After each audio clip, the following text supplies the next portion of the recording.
I know you wish things were different.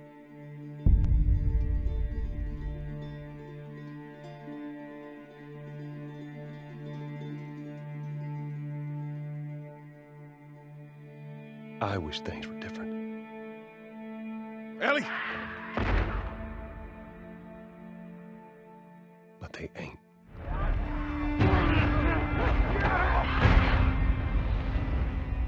Please stop!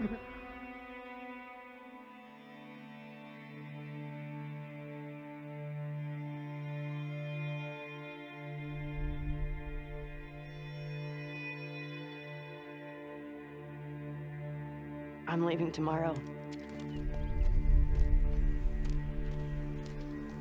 To do this smart, we'd be leaving Jackson vulnerable. So they just get to get away with this? How'd you find us? You can't stop this. I want what you want. But not at any cost.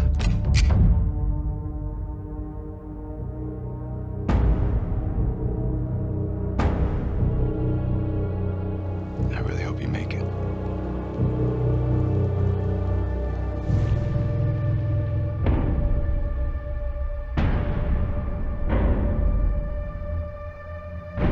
I have to finish it. There's a cost.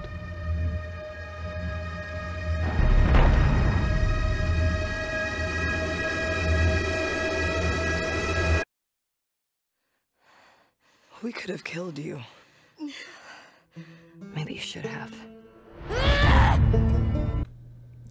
What's going on? Batitcous Prime here. I hope everybody out there is staying safe and, you know, staying healthy during this crazy time. Man, state of play once again, back again. I guess Sony is kicking it up with the content.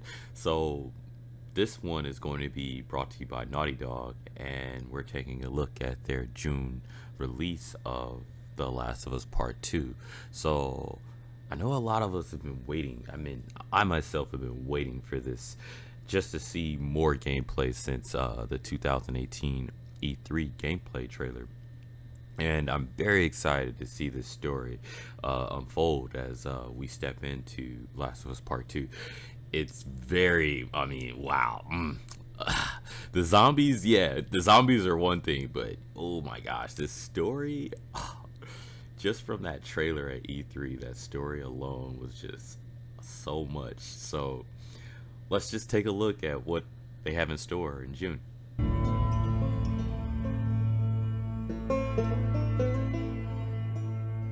I'm Neil Druckmann, Vice President of Naughty Dog and the Director of The Last of Us Part 2. We're just a few weeks away from launch on June 19th, when the game will finally be in your hands. The wait has been long, and we're extremely grateful for your patience, especially now in the midst of these unprecedented and challenging times. We hope you're all taking care of yourselves and that you, your friends, and your loved ones are doing well. Because of these extraordinary circumstances, we can't be together in this final stretch and share the experience like we usually would.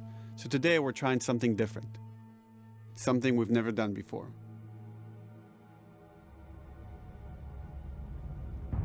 Over the next 20 minutes or so, we're going to give you an in-depth look into what awaits you in The Last of Us Part 2, including new details about the gameplay experience and story.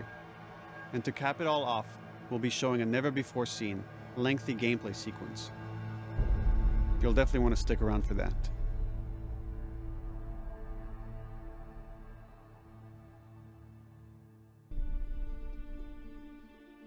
The Last of Us Part 2 picks up Ellie and Joel's story several years after the events of the first game. Ellie and Joel have settled in Jackson, Wyoming, amongst a thriving community of survivors. With the threats of the world kept outside the town's walls, Jackson has been able to find relative peace and even stability. Ellie is now 19, lives on her own, and has been able to forge lasting relationships within the community. Now here's where the E3 2018 gameplay trailer started off for us. We see Ellie and her relationship within the community is somewhat positive, right? But the way the trailers are starting to outline how the tone is in Last of Us Part 2 for Ellie, it seems like something really dark is about to happen. And we're just gonna be playing through this roller coaster ride of what she's experiencing. And wow, I mean, the trailer in E3 had me like, what the fuck? And then just to imagine what kind of like dark story we're gonna be going into, man, I'm super excited for this. Ellie sets off back into the treacherous outside world in search of retribution and justice. Her journey will take her to new parts of the country previously unexplored in The Last of Us. The story spans multiple seasons and climates, from the snow-capped mountains of Jackson to the lush Pacific Northwest. Each introduces a wide range of exterior and interior environments for you to navigate and explore, rendered in meticulous detail and unprecedented scale with the latest iteration of the Naughty Dog engine. Our goal was to make these environments not only beautiful, but feel as grounded and authentic to the cities they're based on as possible. Much of the story unfolds in what remains of Seattle, a massive former quarantine zone. Its locales are incredibly diverse, spanning a dense city center with a skyline of towering high-rises to the beautiful suburbs and stormy waterfronts that surround it. The city exhibits drastic shifts in architecture, elevation, and weather. And with Part 2, we've introduced new traversal mechanics that afford greater exploration and ways to navigate threats. Ellie is not only able to climb and jump over gaps, but she can use ropes to scale vertical terrain or swing over obstacles, allowing you to discover new areas, resources, and side narratives. These more open environments also create new strategic considerations in combat, whether it's to get the jump on enemies or bypass them entirely. The Last of Us Part 2 features some of the largest environments we've ever created. Horseback riding will allow Ellie to quickly cover some of these expansive terrains. Some streets are so flooded that a boat is required to navigate them. However, the world of The Last of Us is as lush and inviting as it is deadly. So Naughty Dog is giving us this wide open world of the northwestern part of the US, which is taking place, of course, in this post-apocalyptic kind of infected, as you would say, world. And just the way he said it's like, you know, it's enriched with everything that you can see, but also just as dangerous.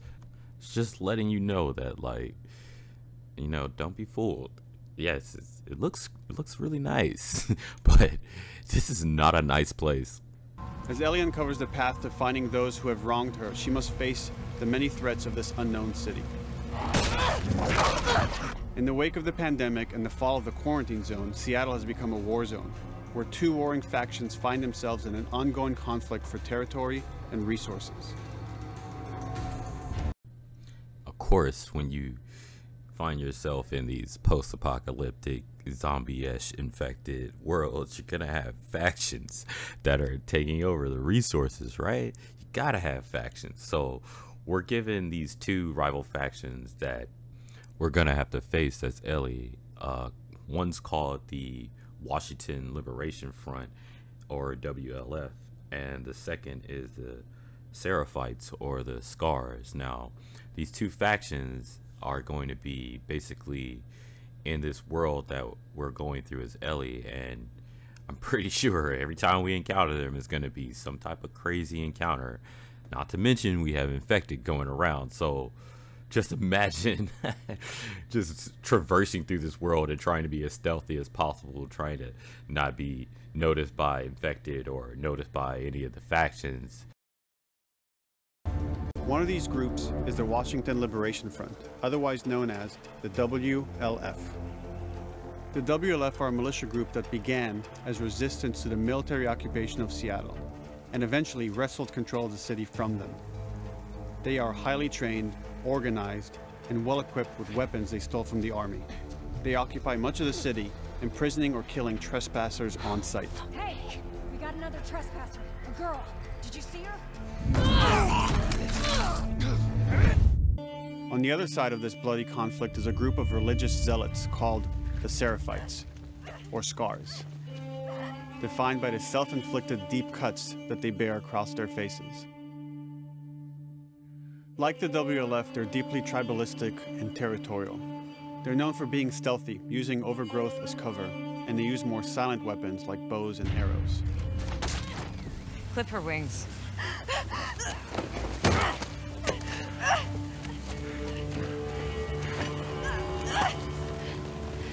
But beyond this conflict among survivors, the threat that originally brought the world to its knees is very much present.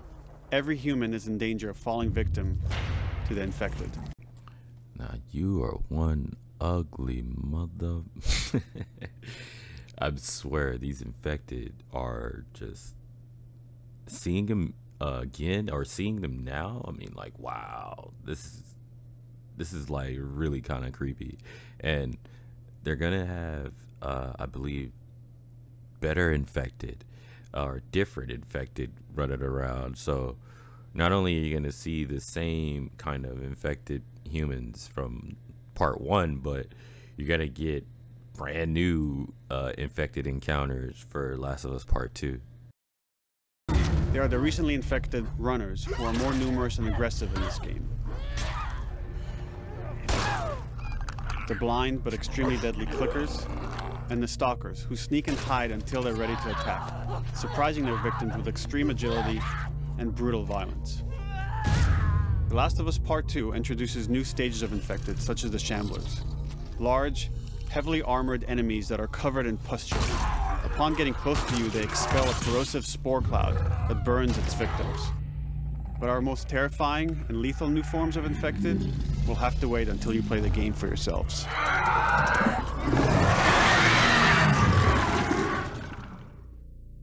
Overcoming these threats will require careful consideration of how you approach every combat encounter and how you leverage Ellie's unique skills, equipment, and the environment to your advantage. The WLF patrol the streets of Seattle with guard dogs, which are capable of detecting and following you, even while in cover. You think this guy's connected to the They can pick up your scent and alert their handlers to your presence. Listen mode will reveal your scent trail, so keep moving and cause distractions to avoid detection. They could be hiding anywhere. There are a variety of tools at your disposal. Ellie's more agile than most of her enemies. She can sprint and quickly dodge incoming attacks. Learning how opponents attack with different weapons and mastering the timing of your dodges will prevent you from taking damage and create opportunities to counterattack. You can use throwable items or well-placed shots to stun enemies before dealing a killing blow. Or using them as a shield to protect yourself or buy some time to figure out your next move.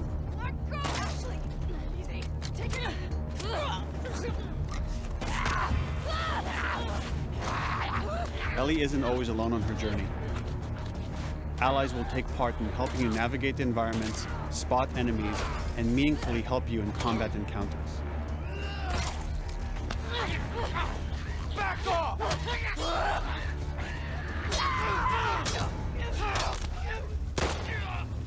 Got you now!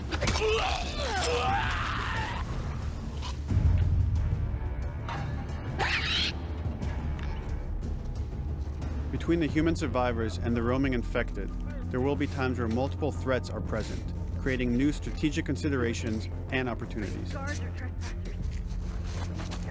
You can choose whether to attack these opponents separately and directly, or find ways to pit them against each other. Flee as they fight, or wait until their numbers have thinned out and engage with whomever's left.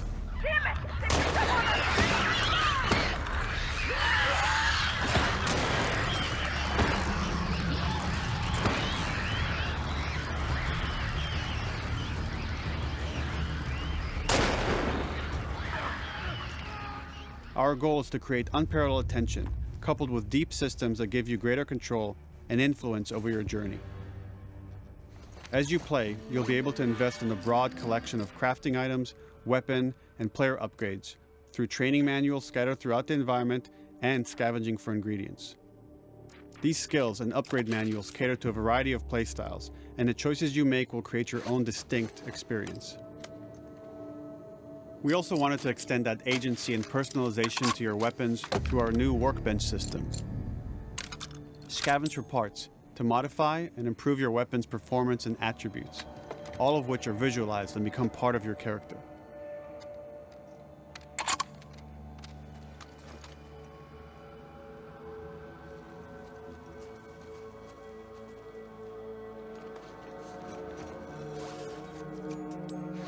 Survival will also require using the parts and ingredients that you'll find in the environment, which can be crafted into a wide range of defensive and offensive items, like proximity mines, explosive arrows, pistol suppressors, and more.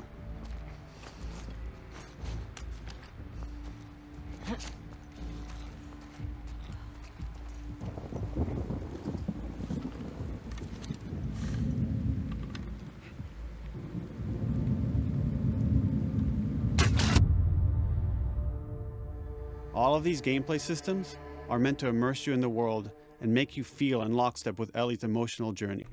Now, every trailer that Naughty Dog has released on Last of Us Part 2 has been this brief kind of emotional roller coaster for Ellie. And the action alone, I mean, the gameplay alone is not the only thing that's basically capturing this intensity, but dude, the passion and I guess you can say just the way the story unfolds for her, it's just, oh my god, it's seeming like it's going to be a really memorable experience.